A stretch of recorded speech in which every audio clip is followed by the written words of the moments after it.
میں عرض کروں کہ اتفاقاً ماہ رمضان میں جو سلسلہ وار تفسیر سے تعلق رکھنے والی خصوصیت سے ان آیات تک ہم پہنچے ہیں جس میں قرآن اور صاحب قرآن کی عظمت کو بیان کیا گیا، اور ماہ رمضان کی عظمت و فضیلت اور لیلۃ القدر کی عظمت و فضیلت کئی مرتبہ یہ بیان کیا گیا ہے کہ اس کی محض فضیلت نزول قرآن کی وجہ سے اللہ نے اتنی بڑی نعمت ہمیں قرآن اور قدر کی صورت میں جو اللہ تعالیٰ نے رمضان اور قدر کی صورت میں جو عطا فرمایا محض قرآن ہے، اس لیے اللہ نے جب لیلۃ القدر کی عظمت کو بیان فرمایا تو ارشاد فرمایا ہم نے اس کو لیلۃ القدر میں نازل فرمایا۔ جب ماہ رمضان کی عظمت کو بیان فرمایا تو یہی فرمایا کہ ہم نے اس کو ماہ رمضان میں ہم نے قرآن نازل کیا۔ ایک مناسبت تو یہ ہے، دوسرا یہ کہ ماہ رمضان ہمیں غفلت کی نیند سے بیدار کرنے کے لیے آتا ہے، وقت کی قدر سکھلانے کے لیے آتا ہے، زندگی کے لمحات کو غنیمت اس کا جاننے کا احساس دلانے کے لیے آتا ہے۔ اور آج کی تفسیر میں انشاءاللہ تعالی خصوصیت سے 3 آیات ایسی ہیں کہ کثرت سے مفسرین کرام نے وہاں پر زندگی کو غنیمت جاننا، امیدوں کو کم کرنا، اس کا ذکر فرمایا ہے۔ اور ماہ رمضان میں تو غفلت سے بیداری کے لیے ایک بہترین مہینہ ہے، اس اعتبار سے انشاءاللہ تعالی کہ وقت کی قدر، زندگی کی قدر سے متعلق کہ انشاءاللہ تعالی مفید باتیں بتانے کی کوشش کی جائے گی۔ ابھی سورۃ الشعراء کے آخری رکوع کی جن آیات کریمہ کی تلاوت کا شرف حاصل کیا گیا کہ جو آخری رکوع کی ابتدائی آیات کی ترجمہ تفسیر گزشتہ بیان کیا گیا کہ جس میں اللہ تعالیٰ نے نزول قرآن کے بارے میں بیان فرمایا وَإِنَّهُ لَتَنزِيلُ رَبِّ الْعَالَمِينَ، یہ رب العالمین کی طرف سے نازل شدہ ہے۔ اب اس کے بعد آگے چل کر چند آیات کے بعد اللہ تعالیٰ فرماتا ہے وَإِنَّهُ لَفِي زُبُرِ الْأَوَّلِينَ، یقیناً یہ قرآن اگلے یعنی اگلے انبیاء کرام کے کتابوں میں ہے۔ یہ قرآن ہے یعنی یہ قرآن کی عظمت، یہ قرآن کے مضامین، یہ قرآن کے بارے میں یعنی اللہ تعالیٰ نے جو بشارتیں دی ہیں یہ اگلے لوگوں سے مراد اگلے انبیاء کرام کی کتابوں میں ہیں۔ اولم یکن لہم آیۃ ان یعلمہ علماء بنی اسرائیل، کیا ان کے لیے یعنی کن کی ہدایت کے لیے یعنی یہ قرآن نازل کیا گیا اس زمانے میں جو اس پر ایمان نہیں لاتے تھے، جنہوں نے کفر کیا تھا، کیا ان کے لیے یعنی ان کافروں کے لیے آیتاً یہ نشانی کافی نہیں ہے ان یعلمہ کہ اس نبی کو، سارے کے سارے مفسرین اس بات متفق ہے، ہو سے مراد یہاں پر اللہ کے نبی، اس نبی کو علماء بنی اسرائیل کے علماء جانتے ہیں۔ ان کی حقانیت کے لیے، صداقت کے لیے ثبوت کافی نہیں ہے کہ ان کی عظمت کو سارے علماء بنی اسرائیل جانتے ہیں۔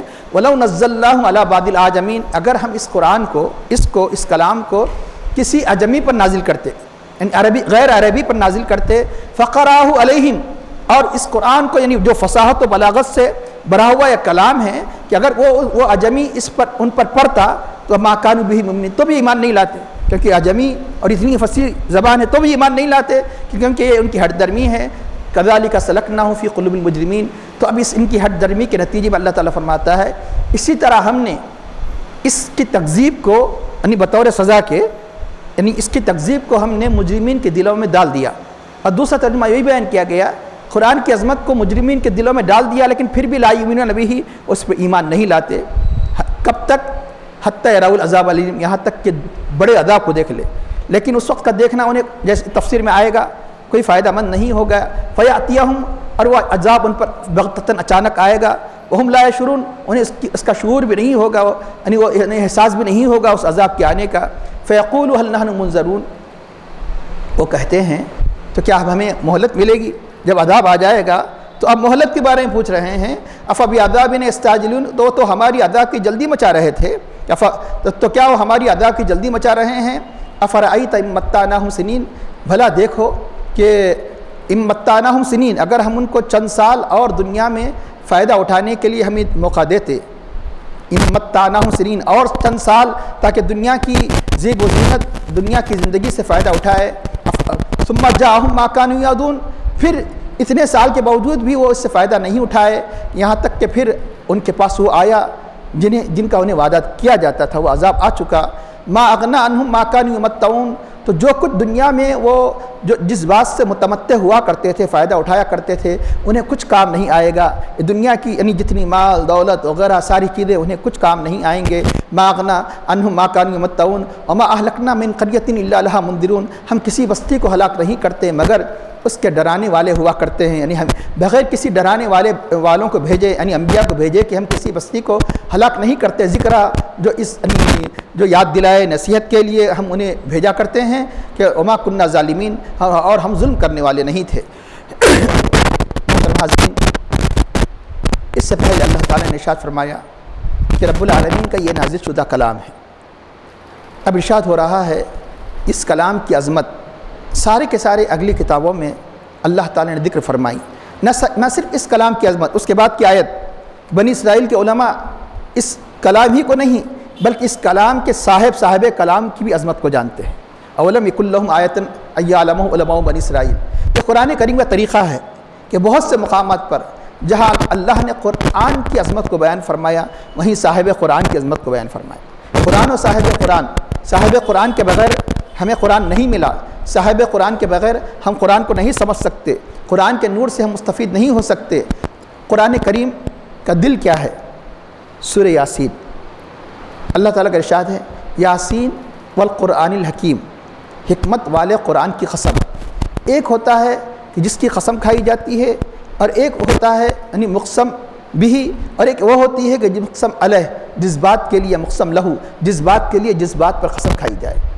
کیونکہ لیکن دنیا میں عام طور پر جس بات کے لیے قسم کھائی جاتی ہے اسی کی اہمیت ہوتی ہے، لیکن اللہ کا کلام ہے مقسم بھی، جس کی قسم کھائی جائے اور جس کے لیے قسم کھائی جائے دونوں بھی عظمت والے ہیں۔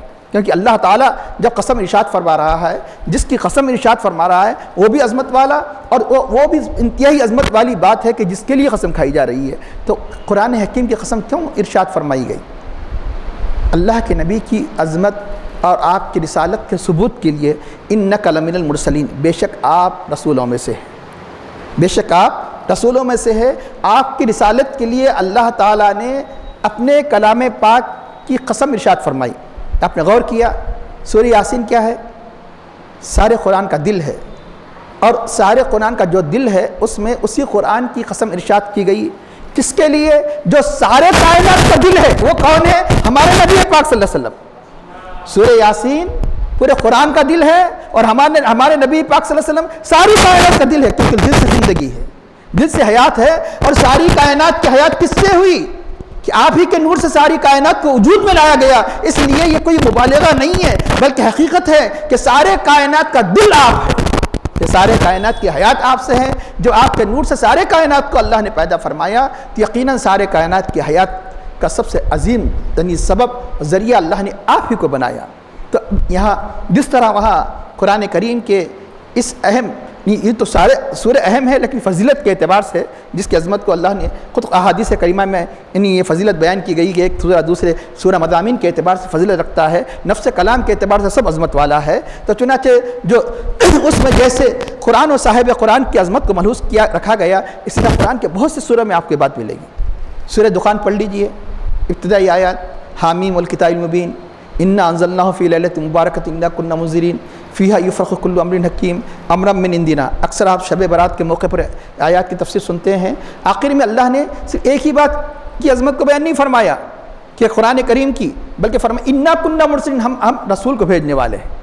دو باتوں پر قسم کھائی گئی یہاں بھی، ایک تو خود قرآن کی قسم قرآن کی عظمت کو بیان کرنے کے لیے، حامیم والکتاب المبین انا انزلنا فی لیلۃ مبارکۃ، ہم نے اس کو مبارک رات میں نازل کیا۔ قرآن کریم ایک ایسی سعادت ہے جس سعادت کی وجہ سے اللہ نے ایک رات کو شب برات بنا دیا۔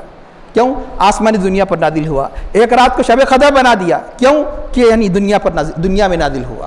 تو اب اس سعادت کو اللہ نے فرمایا کہ یہیں تک بات ختم نہیں ہوتی، کہ اللہ نے قرآن کی قسم قرآن کی عظمت کے بیان کے لیے، قرآن کی قسم نبی کی عظمت کو بیان کرنے کے لیے، انا کنا مرسلین رحمتا من ربک، یہ تمہارے رب کی طرف سے رحمت ہے۔ یہاں بھی قرآن صاحب قرآن کی عظمت کو بیان کیا گیا، اور یہاں بھی یعنی اس جو سورہ شعراء کی جن آیات کو ہم پڑھ رہے ہیں وہاں بھی اللہ تعالیٰ نے جہاں قرآن کی عظمت کو بیان فرمایا وہاں صاحب قرآن کی عظمت کو بیان فرمایا کہ یہ ان کے لیے کافی نہیں ہے، یہ کافروں کے لیے کہ علماء بنی اسرائیل ان کی عظمت کو جانے، ان کی صداقت کو جانے۔ کہ اس لیے بہت سی ایسی آیات ہے کہ جب تک شان نزول معلوم نہیں ہوگا اس وقت تک یعنی صرف ترجمے سے بات واضح نہیں ہوتی. تو اس لیے کہ خود خالی ترجمے سے قرآن کو سمجھا نہیں جا سکتا. اب رہا یہ کہ کافروں کے لیے قرآن پر ایمان لانے کے لیے یعنی کیا یہ بات کافی نہیں ہے، یہ آیت نہیں ہے، دلیل نہیں ہے کہ علماء بنی اسرائیل جانتے ہیں؟ کیونکہ علماء بنی اسرائیل کی بات نہیں چل رہی نا، کافروں کی بات چل رہی ہے. اور کافر کے لیے جو دلیل انہی کے لیے ہونی چاہیے، جو دلیل انہی کے پاس ہونی چاہیے. دلیل علماء بنی اسرائیل کے پاس ہے. کیا مطلب؟ مطلب یہ ہے کہ جس طرح بنی اسرائیل سے مراد یہود و نصارہ، اور یہود و نصارہ سے میں سے بھی خصوصیت سے یہود، کیونکہ مدینے میں جو اکثر کثرت سے بسا کرتے تھے وہ یہود تھے.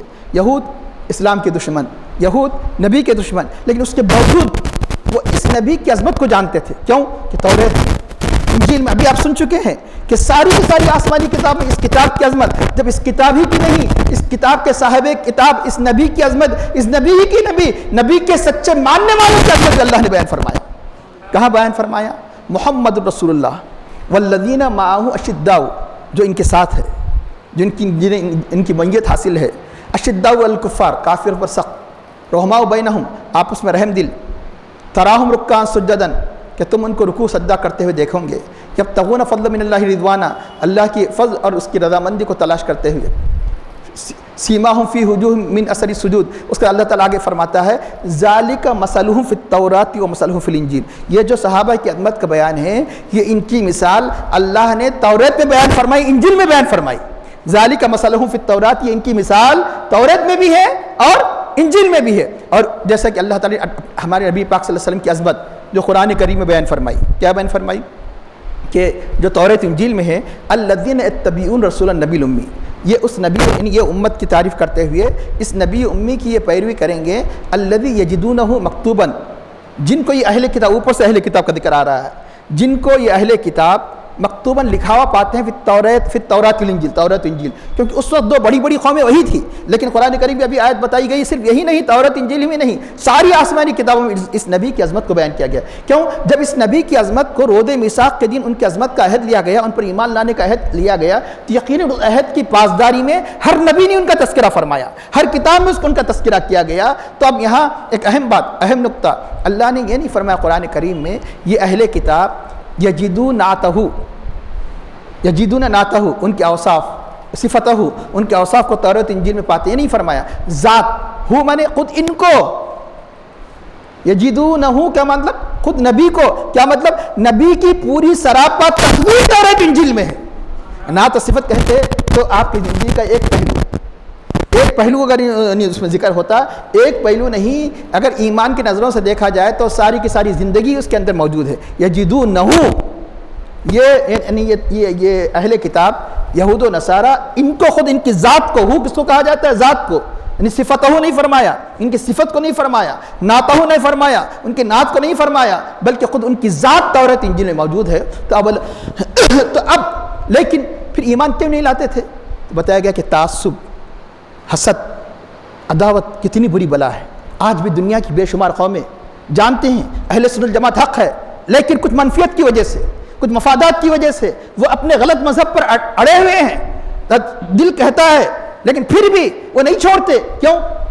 تعصب کی آبادت انسان اتنی عروج پر تعصب کی حدوں پر پہنچ جاتا ہے کہ اپنے مذہب کو چھوڑنا نہیں چاہتا، اپنے مسلک کو چھوڑنا نہیں چاہتا. تو اسی طرح یہود و نصارہ آپ کی حقانیت کو جانتے تھے، محض حسد سے، عداوت سے کہ آپ پر ایمان نہیں لاتے تھے. یہ کوئی جذباتی انداز سے بات نہیں کہی جا رہی ہے، قرآن کریم اس کا پروف موجود ہے، اس کی دلیل موجود ہے. الذین آتیناہم کتابا یعرفونہ کما یعرفون ابناہم، جن کو ہم نے کتاب دی اس نبی کو ایسے جانتے ہیں جیسا کہ لوگ اپنے بچوں کو جانتے ہیں. ہزاروں کے لوگوں میں ہو سکتا ہے ایک آدمی دھوکہ کھا جائے، اولے جولے ہوا کرتے، دھوکہ کھا جائے یہ فلاں کا بیٹا ہے یا نہیں، لیکن کہ ایک باپ اپنے بیٹے کے بارے میں پہچاننے میں کوئی غلطی نہیں کرتا تو بلا تشبیہ بلا تمثیل اس طرح وہ یعنی نبی کی نبوت، یہ نبی یہ آخر الزماں ہے، یہ خاتم النبی نہیں جانتے ہیں. یہی نہیں، قرآن کریم میں کہا گیا کہ جب کبھی یعنی کافروں سے کی لڑائی ہوتی تھی، یہ لوگ کیا کرتے تھے؟ قرآن کریم کی آیت ہے وَقَالُوا مِن قَبْلُ يَسْتَفْتِحُونَ عَلَى الَّذِينَ كَفَرُوا. قرآن کریم کے تفاسیر اٹھا کر دیکھ لیجئے پہلے پارے کی آیت میں کہ اس نبی کے آنے سے پہلے اس نبی کے ذریعے سے کافروں کے خلاف فتح کی دعا کرتے تھے. اے اللہ اس نبی آخر زمان اس خاتم النبیین کی وسیلے سے ہمیں ان پر فتح عطا فرما. اللہ ان کو فتح عطا فرماتا تھا لیکن کیا ہوا؟ فَلَمَّا جَاءَهُم مَّا عَرَفُوا كَفَرُوا بِهِ. جس نبی کی جس ذات کی عظمت کو جانتے تھے جب وہ آ گئے تو ان کا انکار کر بیٹھے.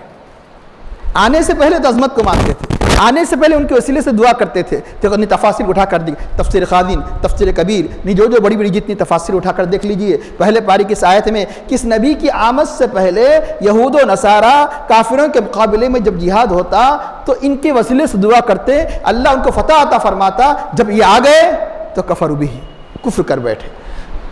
فلعنۃ اللہ علی الکافرین, تو کافروں پر اللہ کی لعنت ہے. تو اس لیے اب رہا ہے اس عداوت کی وجہ سے کفار کیا کرتے تھے؟ ہر مسئلے میں کس سے رجوع کرتے تھے؟ بنی اسرائیل سے رجوع کرتے تھے, یہودی سے رجوع کرتے تھے. کہ آخر میں ایک وقت ایسا بھی آیا, ایک مرتبہ انہوں نے یہ پوچھ لیا اس نبی کے بارے میں تم کیا جانتے ہیں؟ تو بتایا کہ خاتم النبیین کے بارے میں ہماری کتابوں میں تذکرہ ہے اور یہ وہی زمانہ ہے. انہوں نے کہا کہیں اشارہ بھی کر دیا یہ وہی زمانہ ہے, خاتم النبیین کے آنے کا زمانہ ہے. اس طرح علماء بنی اسرائیل, لیکن جو حقانیت پسند تھے اللہ نے جنہوں نے اپنی تعصب کے اینک کو نکالا ایمان لا لیے. جیسے عبداللہ بن سلام, ایسے 5 علماء کا ذکر عرب کے ملتا ہے جو یہودی تھے, اسلام لا لیے. حضرت اسد, حضرت اسید, حضرت ابن یامین ثعلبہ اور عبداللہ بن سلام. ایک مرتبہ عمر فاروق رضی اللہ تعالیٰ عنہ نے حضرت عبداللہ بن سلام سے پوچھا کہ تمہارا اس آیت کے بارے میں کیا خیال ہے؟ الذین آتیناہم کتابا یعرفونہ کما یعرفون ابناءہم. جن کو ہم نے کتاب دی ہے وہ اس نبی کو ایسے جانتے ہیں جیسا کہ اپنے بچوں کو جانتے ہیں, جیسا کہ اپنے بچوں کو جانتے ہیں. اور ایک بات سن لیجئے, باپ کو جانتے نہیں کہا کیونکہ باپ کو جاننے دیر لگتی, بیٹا ہوش میں آنا, ہوش و حواس کے منزل میں رکھنا, لیکن بیٹے کو ابتدا سے جانتا ہے بلکہ پیدائش سے پہلے ہی جاننے لگتا ہے کہ اللہ تعالیٰ ایک ایسی نعمت عطا کرنے والا ہے. لیکن باپ کو جاننے کے لیے وقت لگتا ہے, اس لیے باپ کی مثال نہیں دی گئی, یعنی بیٹے کی جو ابتدائی سے جانتا ہے. تو اب اس آیت کے بارے میں آپ کا کیا خیال ہے؟ تو آپ نے کیا پیاری بات فرمائی. حضرت عبداللہ بن سلام جو یہودی تھے, اسلام کی دولت سے مالا مال ہو گئے, فرمایا اس سے بڑھ کر جانتے ہیں. انہوں نے کہا کہ اس سے مطلب ایک باپ جو بیٹے کو جانتا ہے کہ میرا بیٹا ہے, اس سے بڑھ کر جانتے ہیں. فرمایا وہ کیسے؟ فرمایا ہو سکتا ہے بیٹا ماں کی خیانت کا اثر ہو, ماں کی خیانت کا نتیجہ ہو جس سے ہم واقف نہیں. بیٹا ماں کی خیانت کا نتیجہ ہو سکتا ہے لیکن اس نبی کی نبوت کی عظمت میں برابر بھی شک نہیں. بیٹے کے بارے میں شک کیا جا سکتا ہے لیکن اس نبی کی صداقت کے بارے میں کچھ شک نہیں کیا جا سکتا. اس لیے اللہ نے فرمایا ان کافروں کے لیے یہی دلیل کافی, آیتن دلیل, آیت پروف. کئی مرتبہ بتایا گیا کہ آیت قرآن کریم آیت کے معنی موجودے کے معنی ہے, نبی کی ذات موجودہ ہے. یعنی وہ اس طرح جب اللہ تعالیٰ نے ہمارے نبی پاک صلی اللہ علیہ وسلم کو یہ قرآن کریم بطور معجزے کی عطا فرمایا, جو ساری کائنات کی ہدایت کے لیے نبی کے معجزے کے لیے نازل فرمایا, تو جب 6666 آیتیں ہیں اور معجزات تو حصی طور پر الگ ہی ہے, ہر آیت آپ کا معجزہ ہے, ہر قرآن کریم کی ہر آیت آپ کا معجزہ ہے. تولم یکن لہم آیۃ ان یعلمہ علماء بنی اسرائیل. اس لیے یہود بہت سے مسائل میں, قریش کفار مکہ بہت سے مسائل میں کس سے رجوع ہوا کرتے تھے؟ ان یہودیوں سے رجوع ہوا کرتے تھے. اس لیے اللہ نے فرمایا بہت سی باتیں تو تم ان کی حقیقت قدمت کو جانتے ہیں. کس کے ذریعے سے جانتے ہیں؟ بنی اسرائیل کے علماء سے. اس سے بھی پتہ چلا کہ علماء کی بڑی اہمیت ہوا کرتی ہے. مسائل میں خود فیصلہ نہ کرے, مسائل میں کس سے رجوع کرے؟ علماء سے رجوع کرے. ایعلمہ علماء بنی اسرائیل. اب اس کے بعد اللہ تعالیٰ فرماتا ہے وَلَوْ نَزَّلْنَاهُ عَلَى بَعْضِ الْأَعْجَمِينَ. انہوں نے کیا کہا؟ انہوں نے قرآن خود گھڑ لیا ہے, اس نبی نے قرآن خود گھڑ لیا ہے. یہ بھی ایک یعنی جب انسان کسی بات کا انکار کرتا ہے تو مختلف قسم کے اعتراض کرتا ہے, تو اس لیے انہوں ایک اور جھوٹا آدمی ایک بات پر نہیں ٹھہرتا. کبھی تو کہا انہوں نے قرآن گھڑ لیا ہے, کبھی تو کہا یہ جادو ہے, کبھی کہا کہ شاعر ہے. تو اللہ نے کئی مرتبہ چیلنج ان کو کیا کہ آخر تم بھی فصیح بلیغ ہے, تم بھی عرب ہے, ایک جیسا کلام بنا لاؤ. ایک جیسا کلام نہیں بنا سکتے, 10 سورے بنا لاؤ, 10 سورے نہیں لا سکتے. ایک سورت کتنی ہوتی ہے کم از کم؟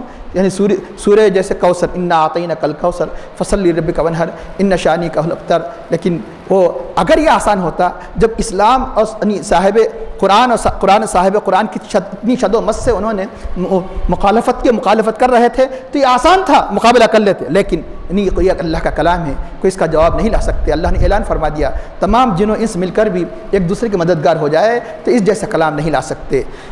تو اب اللہ تعالیٰ فرماتا ہے کہ اگر یہ اجمی پر نازل کرتے تو کہتے کہ ہم اجمی زبان نہیں جانتے، اور ان کو مطلب یہ کہ بطور ترجمے کے بیان کی جاتی ہے کہ دیکھو تمہاری ہدایت کے اللہ نے کلام نازل کیا، جیسے سریانی عبرانی وغیرہ میں دوسرے کلام نازل کیے گئے اس سے پہلے، تو یہ کہتے۔ اور دوسرا معنی یہ بیان کیا گیا اگر یہ اجمی لاتا، عربی نہیں لاتا، اور اتنا فصیح بلیغ کلام، تو یقیناً یہ بہت بڑا یعنی یہ اجمی جو یہ تو کہہ رہے ہیں کہ اس نبی نے قرآن کو گھڑ لیا کیونکہ فصیح بلیغ عرب ہے، تو جو اجمی جو بالکل اس کا تعلق عربی زبان سے نہیں ہے، یہ بطور معجزے کہ ہمیں یہ قرآن دیتے اور یہ قرآن یہ فصیح قرآن پڑھتا بھی تو ایمان نہیں لاتے، کیونکہ یہ حد درمی تھی ان کی کہ جو کسی بھی صورت میں اعتراض کرنا، کسی بھی صورت میں انکار کرنا۔ اس لیے اللہ نے فرمایا وَلَوْ نَزَّلْنَاهُ عَلَىٰ بَعْضِ الْأَعْجَمِينَ فَخَرَاهُ عَلَيْهِمْ، اگر ان پر پڑھتا تو مَا كَانُوا بِهِ مُؤْمِنِينَ، تو ایمان نہیں لاتے۔ اسی طرح جب انسان گناہ پر گناہ کرتے اصرار کرتے کرتے جب انتہائی اصرار کی آخری منزل پر پہنچ جاتا ہے تو قرآن کریم میں کئی موقع پر بتایا گیا کہ اس کے دل پر مہر لگائی دی جاتی ہے۔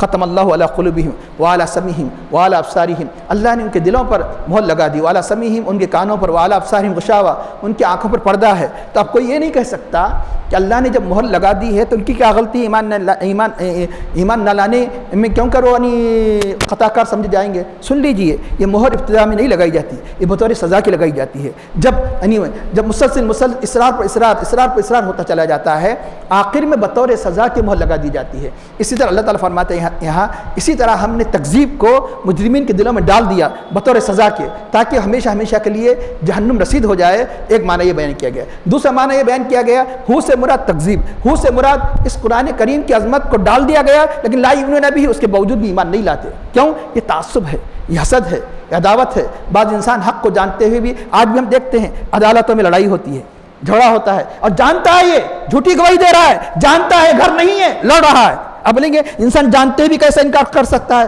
عدالتوں میں جو لڑ رہے ہیں ان سے پوچھو، دو فریقوں میں سے ایک فریق جانتا ہے کہ میں ناحق ہوں، میں ناحق ہوں، لیکن حسد، تعصب، دنیا داری۔ تو اسی طرح جس طرح دنیا داری کے لیے انسان جانتے ہوئے بھی لڑ رہا ہے کیس، دنیا داری کے طور پر انسان جانتے ہوئے اپنے غلط مسلک کو نہیں چھوڑتا، اسے سمجھنے کے لیے عدالتوں کے بندر کو سامنے لاؤ۔ تو کذالک سلکناہ فی قلوب المجرمین لا یؤمنون بہ، وہ اس پر ایمان نہیں لاتے، نہیں لائیں گے یہاں تک کہ وہ دردناک عذاب دیکھ لیں۔ لیکن یاد رکھو دردناک عذاب دیکھنا فائدہ مند نہیں ہوتا، یہ قانون خداوندی ہے۔ انسان موت کے وقت اگر کوئی نشانی دیکھ لے عالم غیب کی تو اس وقت اس کی توبہ قبول نہیں ہوتی، اس وقت ایمان معتبر نہیں۔ یہاں اگر ایمان معتبر ہوتا تو سب سے پہلے فرعون کا ایمان معتبر ہوتا۔ جب وہ ڈبایا جا رہا تھا بحر قزم میں، اس نے کیا کہا؟ میں اسی رب پر ایمان لے آیا جس پر بنی اسرائیل ایمان لے آئے۔ لیکن پھر بھی ساری دنیا متفق ہے کہ فرعون مومن نہیں ہے، اور جب کہ مرتے وقت کا کس بات کا اعلان کر رہا ہے؟ بنی اسرائیل جس ذات پر ایمان لے آئی میں بھی اسی پر ایمان لے آیا، لیکن اس کا ایمان کیوں معتبر نہیں قرار دیا گیا؟ عذاب کے وقت مرتے وقت جب عذاب کی نشانی انسان دیکھ لیتا ہے، عالم غیب کی کوئی نشانی دیکھ لیتا ہے، اس وقت کا ایمان معتبر نہیں ہوتا۔ تو لیکن اس وقت ہی ایمان لائیں گے جس وقت یہ دردناک عذاب دیکھیں گے، لیکن یہ دردناک عذاب کا کوئی وقت مقرر نہیں ہے، اچانک آئے گا۔ فیاتی ہم وقت نہیں، ابھی مجھے موقع ہے، میں غور کر لوں گا۔ کب تک غور کرے گا؟ کیا تجھے موت کا وقت معلوم ہے؟ نہیں معلوم ہے تو ابھی غور کر لے اور ایمان لا لے۔ تو یہ صرف یہاں یہ آگے کہہ کر آگے نہ بڑھ جائے، یہ کہہ کر آگے نہ بڑھ جائے ارے کافروں کے بارے میں ہے، ارے کافروں کے بارے میں تو ان کے ایمان اور کفر کے بارے میں ہے، اور ہمارے بارے میں اعمال صالح کے بارے میں ہے۔ ابھی موقع ہے، ابھی تو کیا وقت ہے؟ ابھی عمل کر لیں گے، ابھی عمل کریں گے۔ فیاتہم بغتۃ، اچانک موت آ جائے گی، وہم لا یشعرون، شعور بھی نہیں ہوگا، ارے ہمیں موقع ہی نہیں ملا۔ کیا موت ہمیشہ بڑھاپے میں آتی ہے؟ کئی ایسی نوجوانوں کو مرتے ہوئے نہیں دیکھ رہے ہیں، اور آج کل تو سمجھنا آسان ہے۔ پہلے زمانے میں انٹرنیٹ نہیں تھا، پہلے زمانے میں ایسے میڈیا کے خبریں نہیں تھی۔ آج صبح شام ایک انسان کو ساری دنیا کا نقشہ گویا دنیا گلوب کی طرح ہو چکی ہے، دیکھ رہا ہے کہ کیسے واقعات پیش آ رہے ہیں کہ نہ نوجوانی کا بھروسہ، نہ کسی بڑھاپے کا بھروسہ، نہ بچپن کا بھروسہ، کہ اچانک موت کب آئے گی انسان کو پتہ نہیں۔ اس لیے آگے آنے والی آیات خاص طور پہ لمحہ فکر ہے، صرف کافروں ہی کے لیے نہیں بلکہ ہمارے لیے ہم جو غفلت کی زندگی گزار رہے ہیں، جو ہم اعمال سیئہ میں زندگی کرتے ہوئے ہم اپنی غفلت کی زندگی گزار رہے ہیں۔ اللہ تعالیٰ فرماتا ہے افرأیت ان متعناہم سنین، بھلا بتاؤ کہ ہم ان کو کئی سال تک ان کو نعمتیں عطا کریں، جس کو انگلش میں کہتے ہیں متیو، انجوائے کرنے کا موقع دے، انجوائے دنیا کے یعنی مطلب نعمتوں سے مالا مال ہونے فائدہ اٹھانے کا موقع دے، پھر ثم جاءہم ما کانوا یوعدون، پھر ان کے پاس وہ آ چکا، یعنی وہ عذاب آ چکا کہ جس کا انہیں وعدہ کیا جاتا تھا، ما اغنی عنہم ما کانوا یمتعون، جو کچھ دنیا میں انہیں ہم نے مال و متاع اس سے فائدہ اٹھانے انجوائے کرنے کا ہمیں جو موقع دیا تھا، انہیں ان کے کوئی کام نہیں آئے گا۔ یہ آگے چل کر یہ بڑھتے آگے مت بڑھیے کہ صرف کافروں ہی کے لیے نہیں بلکہ ہمارے لیے بھی ہے کہ ہمیں اتنی بڑی عمر دی گئی، کس لیے دی گئی؟ تاکہ اللہ کی بارگاہ میں جلد سے جلد رجوع ہو جائے۔ تو کل قیامت کے دن ایک انسان تمنا کرے گا کاش کہ مجھے دنیا میں لوٹنے کا موقع ملے اور یعنی اعمال صالحہ بجا لاتا، تو اس وقت موقع نہیں دیا جائے گا۔ تو اللہ تعالیٰ فرماتا ہے سورہ یاسین سے پہلے جو سورہ ہے سورہ فاطر، اولم نعمرکم ما یتذکر فیہ من تذکر، کیا ہمیں تمہیں اتنی عمر نہیں دی کہ جس میں نصیحت حاصل کرنے والا نصیحت حاصل کر لیتا؟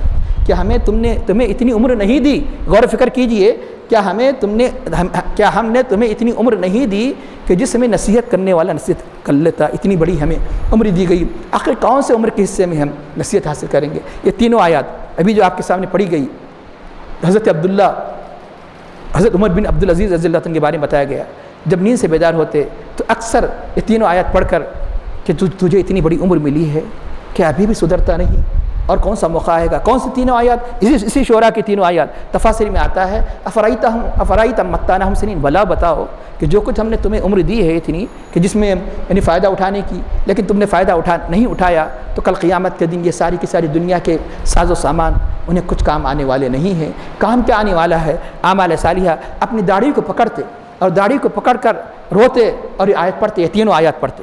اور بتایا گیا انہی آیات کے ضمن میں کئی ایسے جو دنیا میں زندگی غفلت کی زندگی گزار رہے ہیں ان کا ذکر یعنی تفاسیر کرام میں پوری تفصیل سے بیان کیا گیا۔ مثلا یہ بتایا گیا کہ دنیا کی زندگی کو غنیمت جانو، جو اللہ نے جو ہمیں حیات دی ہے، ایک روایت سنی ہے بخاری شریف میں، صاحب بخاری نے اس روایت تو نقل فرمایا، ہمیشہ پیش نظر رکھیے کہ حضور نبی کریم صلی اللہ علیہ وسلم نے ارشاد فرمایا، نعمتانی، دو نعمتیں ایسی ہیں، مغبون فیہما کثیر من الناس، کہ جن نعمتوں کے بارے میں اکثر لوگ دھوکہ کھائے ہوئے ہیں۔ دو نعمتیں ہر انسان کو دی گئی جن نعمتوں کے بارے میں انسان دھوکہ کھائے ہوئے ہیں۔ نعمتانی مغبون فیہما، غبن اسی سے اردو میں جو غبن نکلا ہے نا، مغبون غبن میں ہے، غبن ہو گیا، خسارے میں ہے۔ مغبون فیہما کثیر من الناس، سب سے پہلی نعمت الصحت، صحت، جو اللہ نے ہمیں صحت دی ہے اعمال صالحہ بجا لینے کی۔ والفراغ مانے یعنی فراغت، یعنی مطلب یہ کہ موقع بھی ہے کثرت سے نوافل پڑھے، موقع بھی ہے کثرت سے تلاوت قرآن کریم کرے، موقع بھی ہے اور اعمال صالحہ بجا لائے، موقع بھی ہے مسجد بھی آئے، نماز ادا کرے۔ ایسا ہی موقع آئے گا کہ جب مسجد نہیں آ سکے گا، مسجد بھی آئے، موقع بھی ہے اگر حج فرض ہے تو حج فرض کر لے۔ لیکن اب ایک حدیث کو ذہن نشین کر لیجئے کہ دو نعمتوں کے بارے میں انسان دھوکہ کھایا ہوا ہے۔ صحت، نہ معلوم کہ کس وقت کیا ہو جائے۔ ابھی میں عرض کیا کہ ایسی بیماریاں کہ جس آج کے زمانے میں تو پہلے تو بڑھاپے کا انتظار کرنا پڑتا تھا، بہت کم لوگ ہوا کرتے تھے جوانی میں مختلف بیماریوں مبتلا ہو جاتے، لیکن آج آپ دیکھتے چلے جائیں کہ دنیا کی حالات ایسی ہو گئی کہ کئی بوڑھوں سے کئی جوان آج صحت کے اعتبار سے پریشانی میں ہے کہ کئی ایسے مختلف قسم کی بیماریوں مبتلا ہے۔ تو اب دھوکہ انسان یہ اس دھوکے میں نہ رہے، ابھی تو بڑی عمر ہے، اللہ نے جو موقع دیا ہے اسے غنیمت جانے۔ اللہ کے حبیب فرماتے ہیں صحت و غنیمت جانے، فراغ، ارے بہت عمر بڑی رکھی ہے، نہیں معلوم کہ کیسے دنیا میں گر جائے گا، نہیں معلوم کہ کیسے مسائل میں گر جائے گا، اس لیے موقع جانے اور آخرت کا توشہ تیار کرے۔ یہ دونوں نعمتوں کے بارے میں اور مزید وضاحت چاہتے ہیں تو امام بخاری علیہ رحمہ نے بھی نہیں کتاب الرقاق میں اس روایت کو نقل فرمایا کہ جو مشہور و معروف روایت ہے، لیکن لوگ بطور یعنی مطلب ہے کہ اکثر واعظ و نصیحت کے طور پہ بیان کرتے ہیں، اکثر حوالہ نہیں دیتے، لیکن یہ روایت ایسی کتاب میں نہیں ہے۔ بخاری شریف جو کتب حدیث میں انتہائی معروف و مشہور یعنی کتاب حدیث میں یہ روایت نقل کی گئی ہے۔ عمرو بن میمون عبدی رضی اللہ تعالیٰ عنہ سے مروی ہے، انہوں نے فرمایا نبی کریم صلی اللہ علیہ وسلم نے ایک شخص کو نصیحت کرتے فرمایا، اغتنم خمسن قبل خمسن، 5 چیزوں سے پہلے 5 چیزوں کو غنیمت جانو، 5 چیزوں سے پہلے 5 چیزوں کو غنیمت جانو یعنی اس کا فائدہ اٹھاؤ، دیر مت کرو۔ جس کو انگلش میں کہتے ہیں ٹیک ایڈوانٹیج، زیادہ سے زیادہ فائدہ اٹھاؤ اور اس میں کسی قسم کی کاہلی مت برتو، لیکن پتہ ہو گئے آخر میں پتہ ہو گئے تو اب اللہ کے حبیب فرماتے ہیں کہ سب سے پہلی جو بات آپ نے فرمائی کہ شبابک قبل حرمک، اپنی جوانی کو بڑھاپے سے پہلے، اپنی جوانی کو بڑھاپے سے پہلے۔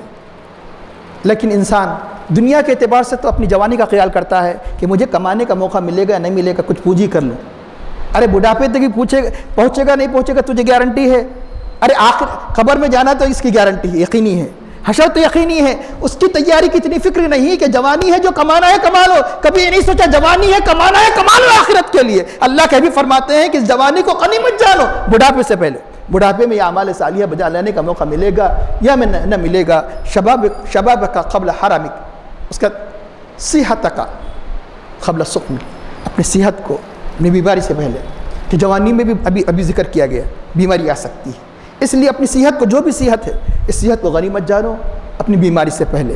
اور آگے چل کے اللہ کے بھی فرماتے ہیں کہ یعنی غنا کا قبل فقرک، اپنی مالداری کو غنیمت جانو اپنے فخر سے پہلے۔ اللہ نے جو پیسہ دیا ہے اس کو واہی تباہی چیزوں میں، ناجائز حرام باتوں پر خرچ مت کرو اور آخرت کا توشہ کر لو، کل قیامت کے دن بہت جب پتہ چلے گا کہ ایک ایک دینار ایک ایک درہم کا اللہ نے کتنا عظیم ثواب عطا فرمایا۔ تو اپنی مالداری کو اپنے فخر سے پہلے، نہ معلوم کہ یہ جو اللہ تعالیٰ جو وسعت عطا کی ہے، کشائش عطا کی ہے، آگے رہے گی یا نہیں رہے گی۔ دنیا میں دیکھتے ہیں کئی ایسے لوگ امیر تھے جو قلاش ہو گئے، کئی ایسے امیر تھے جو لکھ پتی تھے لیکن آج پریشان ہیں۔ تو اس لیے اپنے مالداری کو غنیمت جانو اپنے فقر سے پہلے۔ اس کے بعد اللہ کے بھی فرماتے ہیں کہ اور تم اپنے فراغت کو، ابھی جو بتایا گیا جو حدیث میں، اپنی فراغت کو مطلب ہے کہ جو فرصت ملی ہے، فراغت کا یعنی قبل شغلک، تمہاری مشغولیت سے پہلے ہو سکتا ہے بیوی بچے وغیرہ دنیا کے کاروبار ایسے بڑھ جائے کہ تمہیں صرف فرض ہی کا ادا کرنے کا موقع ملے۔ ایک مسلمان سے تو تصور نہیں کیا جا سکتا جو فرض چھوڑے گا، لیکن کثرت اعمال صالحہ کہ جو ہمیں آگے کی زندگی کی انتہائی آرامدہ زندگی چاہتے ہیں اس سے موقع نہ ملے، اس لیے تمہاری اپنی مشغولیت سے پہلے جو تمہیں اللہ نے فراغت عطا فرمائی۔ اور آخری بات وحیاتک قبل موتک، اپنی زندگی کو غنیمت جانو اپنے موت سے پہلے۔ تو امام غزالی علیہ الرحمہ نے اپنی کتاب میں نقل فرماتے ہیں کہ اعمال عموماً جو انسان جو کام کرتا ہے وہ تین قسم کے، ایک تو وہ عمل کہ جس میں فائدہ ہی فائدہ ہے، خواہ فائدہ دین کا ہو یا دنیا کا ہو، ایک عمل جس میں نقصان ہی نقصان ہے، خواہ دین کا ہو یا دنیا کا ہو، اور ایک عمل نہ فائدہ ہے نہ نقصان، نہ فائدہ ہے نہ نقصان۔ تو اب انسان سوچ سکتا ہے، ہر انسان کو اتنی سمجھ دی گئی ہے کہ دین کے اعتبار سے یہ کام فائدہ مند ہے یا نہیں۔ اب یقیناً جو فائدہ مند ہے اس کا کیا کہنا، اگر فائدہ مند کاموں میں ہے جو بھلائی میں ہے، حقوق اللہ کی ادائیگی میں ہے، حقوق عباد کی ادائیگی میں ہے، تلاوت قرآن، ذکر الہی، تسبیح، تحلیل، غریبوں کی مدد کرنا اور دوسرے بہت سے امور ہے جو جس کی قرآن و حدیث میں فضیلت آئی ہے۔ اور نقصان دہ کسی کو تکلیف پہنچانا، ٹیس پہنچانا، اعمال صالحہ بجانا لانا، نماز روزے وغیرہ سے غفلت برتنا اور حقوق لوگوں کی حقوق کو تلف کرنا وغیرہ مختلف نقصان ہی نقصان ہے۔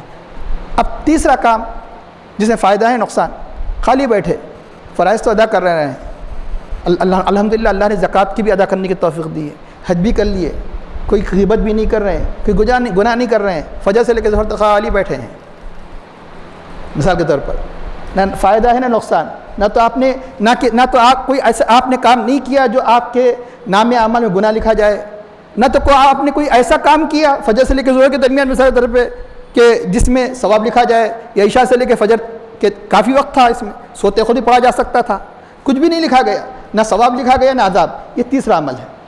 اب پہلے دوسرے کے بارے میں بحث کرنے کی ضرورت نہیں، تیسرے کے بارے میں بحث کرنے کی ضرورت ہے جو خاص طور پر دونوں احادیث کے یعنی تناظر میں اس کی زیادہ اہمیت ہے بتانے کی کہ تم اپنی فراغت کے اوقات کو غنیمت جانو۔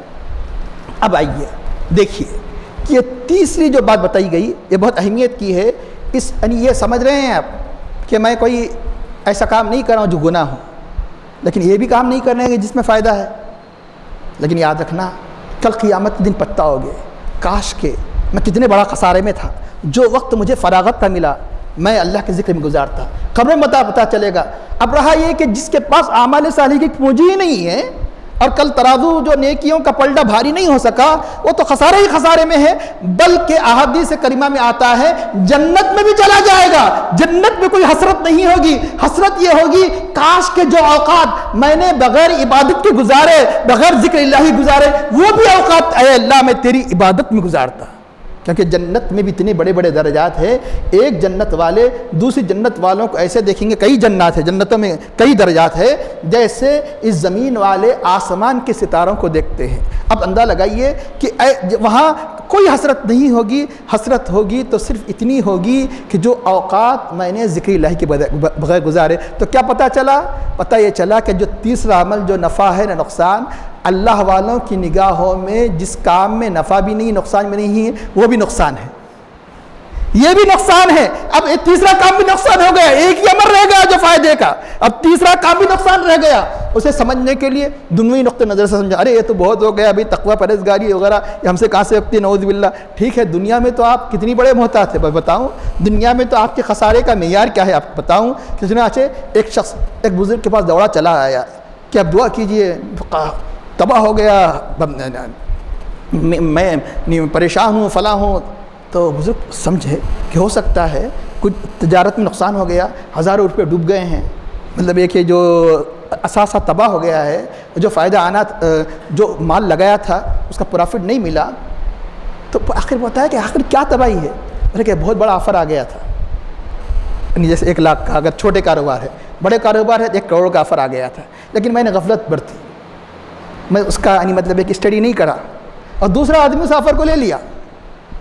تجارت میں ہوتا ہے آفر آتے ہیں، ٹینڈر آتے ہیں، اس آفر کو نہیں دوسرا آدمی لے لیا، تو مجھے افسوس ہو رہا ہے کہ میں نے توجہ نہیں دی اور میرا 1 لاکھ کا نقصان ہو گیا، 1 کروڑ کا نقصان آئے تو تجارت میں لگایا نہیں، روزانہ کا فائدہ چل رہا ہے، کوئی کمی نہیں ہوئی، کوئی پیسے ضائع نہیں ہوئے اور روزانہ کا معمول چل رہا ہے، لیکن ایک آفر جو چھوٹ گیا اس کو بڑا نقصان سمجھ رہا ہے۔ تو ہم زندگی کے اوقات جو نقصانی بغیر عبادت کے جو گزار رہے ہیں کیا نقصان نہیں ہے؟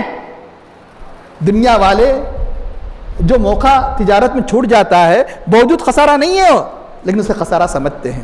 تو اسی طرح ہمارے اوقات بھی اگر اللہ کے ذکر میں نہیں گزرتے تو یقیناً یہ بڑے خسارے کا سبب ہے۔ اب یہ جو غنیمت ہے ماہ رمضان ہمیں دیا گیا، ماہ رمضان ہمیں دیا گیا، یہ بہت بڑی غنیمت ہے۔ اس غنیمت کو سمجھنے کے لیے میں آپ کے سامنے ایک مثال عرض کروں۔ مثال کے طور پر ایک شخص کسی جزیرے میں چلے گیا، جزیرے کے پہاڑ میں قیمتی قیمتی جواہر ہے، پتھر ہیں، ایسے پتھر کہ ایک ایک پتھر کی قیمت سونے سے بھی کہیں زیادہ ہے، جیسے بعض پتھر ایسے ہوا کرتے ہیں 1-1 لاکھ 2-2 لاکھ، بعض یعنی قیمتی جواہر قسم کے۔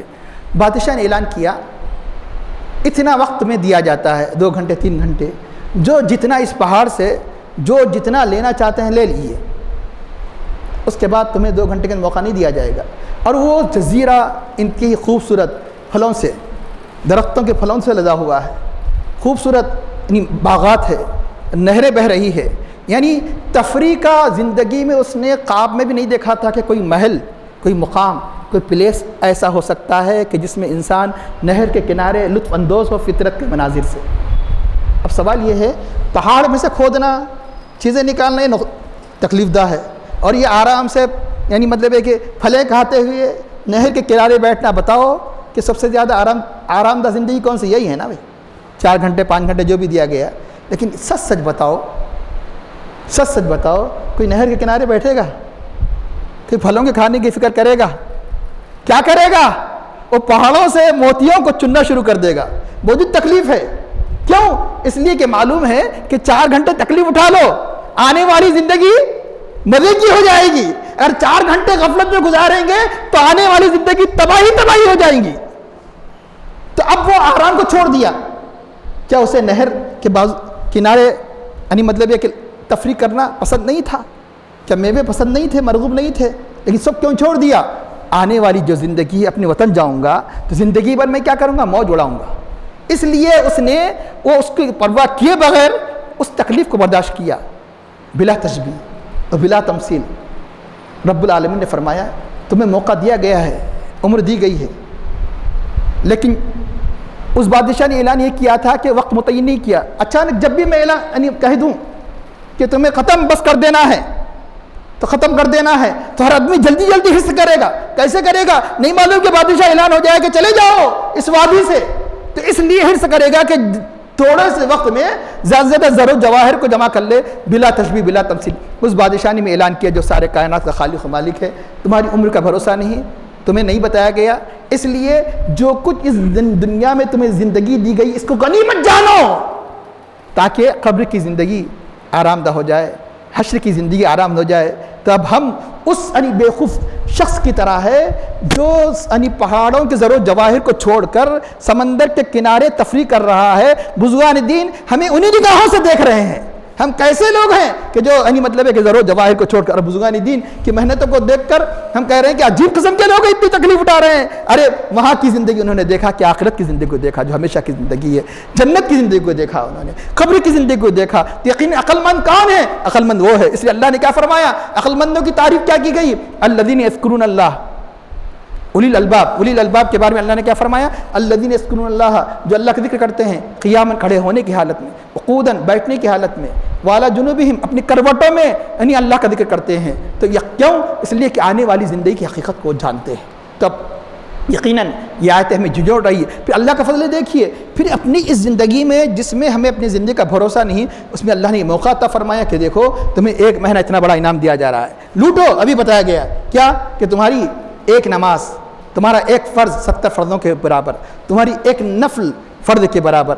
ابھی میں مثال کے طور پر کوئی کلیکشن ہاؤس نے ایک یہ لگا دیا اور بہت بڑا مال پیالس ہے، بہت بڑا مال پیالس ہے، اس نے کہہ دیا کہ 70 روپے کی چیز 1 روپے میں ملے گی. تو پورے مہینے کہ پولیس کا انتظام کرنا پڑے گا، سیکورٹی کا انتظام کرنا پڑے گا.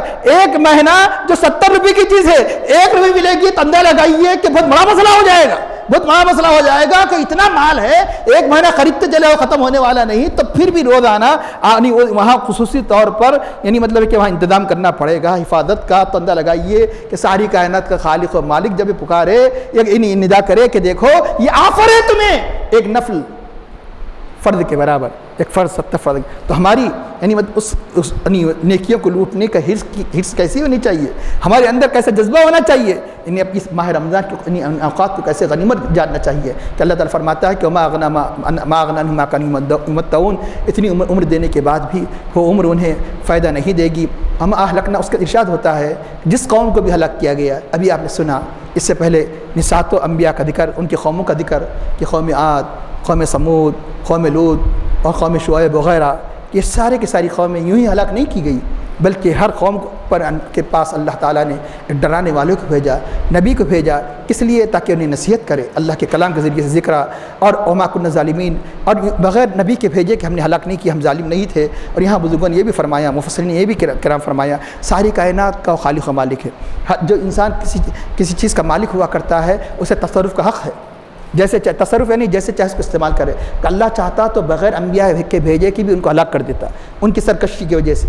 لیکن یہ اللہ کا کرم ہے کہ اللہ نے ان کی نصیحت کے لیے کتابیں نازل فرمائیں، ان کی نصیحت کے لیے انبیاء کرام بھیجا. اگر اللہ چاہتا تو انہیں بغیر انبیاء کرام بھیجے کی بھی ہلاک کرتا تو بھی وہ ظالم نہیں ہوتا. اور اللہ تعالیٰ کا رحم و کرم دیکھیے، اللہ نے انبیاء کے کرام کے سلسلے کو جاری فرمایا، کتابوں کو بھیجا. یہ اللہ کا کرم نہیں تو کیا ہے؟ اللہ نے بتا دیا کہ دیکھو کہ تمہیں تمہاری نماز، تمہاری عبادتیں، ماہ رمضان اور مختلف مواقع میں جو ثواب ملے گا یہ اللہ کا کرم ہے، ہمیں بتا دیا. اب اندازہ لگا، اس سے پہلے کئی مرتبہ بتایا گیا کہ جس قوم کو بھی ہلاک کیا گیا اس قوم میں اللہ نے اپنے نبی کو بھیجا، اور کسی قوم پر عذاب نہیں آیا جب تک کہ نبی کو نہیں بھیجا گیا اور نبی کا انکار نہیں کیا گیا. نبی کے انکار کے بعد، نبی کی تکذیب کے بعد عذاب آیا. قوم نوح کب عذاب آیا؟ حضرت نوح علیہ السلام کو بھیجا گیا. قوم عاد کب عذاب آیا؟ حضرت ہود علیہ السلام کو بھیجا گیا. قوم سمود کب عذاب آیا؟ جب حضرت صالح علیہ السلام کو بھیجا گیا. تو عذاب آنے کی شرط یہ بتائی گئی کہ عذاب اس وقت آتا ہے جب نبی کو بھیجا جاتا ہے، نبی کی تکذیب کی جاتی ہے. عذاب اس قوم پر آتا ہے جہاں نبی کو بھیجا جاتا ہے، ان کی تکذیب کی جاتی ہے. لیکن یہاں دیکھیے کہ عذاب کیوں آ رہا ہے نبی کے آنے کے بعد، نبی کی تکذیب کی وجہ سے. یہاں عذاب کیوں نہیں آ رہا ہے نبی کے آنے کے باوجود؟ عام عذاب کیوں نہیں آ رہا ہے؟ اللہ تعالیٰ فرماتا ہے وما کان اللہ لیعذبہم وانت فیہم، اللہ ان کو عذاب نہیں دے گا کہ جب کہ آپ ان میں جلوہ فرما ہے، آپ ان میں جلوہ فرما ہے. اس لیے اس قوم پر کوئی عام عذاب نہیں آئے گا. لیکن یاد رکھیے قبر کا عذاب، حشر کا عذاب ان سے بڑھ کر ہوگا، ان سے بڑھ کر ہوگا اگر جو اس اپنی زندگی سے فائدہ نہیں اٹھائیں گے۔ کہ آخر میں دعا کرتا ہے اللہ ہمیں ان آیات کریمہ کو سمجھنے اور اس پر عمل کرنے کی توفیق عطا فرما۔ زندگی کے جو کچھ لمحات ہے اسے اللہ غنیمت جاننے کی توفیق عطا فرما، ایک ایک لمحہ اللہ تیرے ذکر فکر میں گزارنے کی توفیق عطا فرما، اور ہمیں اپنے اوامر کا پابند نواہی سے تنگ کی توفیق عطا فرما، اور ہماری عبادت میں خشوع خضوع اخلاص عطا فرما۔ سرور کائنات فخر موجود علیہ الصلوۃ والتسلیم سچی محبت ہمارے قلب میں پیدا فرما، صحابہ کرام صلی اللہ علیہ وسلم جیسا جذبہ و اثار استقلال ہمارے نفوس میں پیدا فرما، اور ہمیں عقل حلال صدق مقال کی توفیق عطا فرما، اور ہمارا خاتمہ بالخیر فرما۔ صلی اللہ تعالیٰ علی خیر خلقہ سیدنا مولانا محمد وعلی آلہ وصحبہ اجمعین برحمتک یا ارحم الراحمین والحمد للہ رب العالمین۔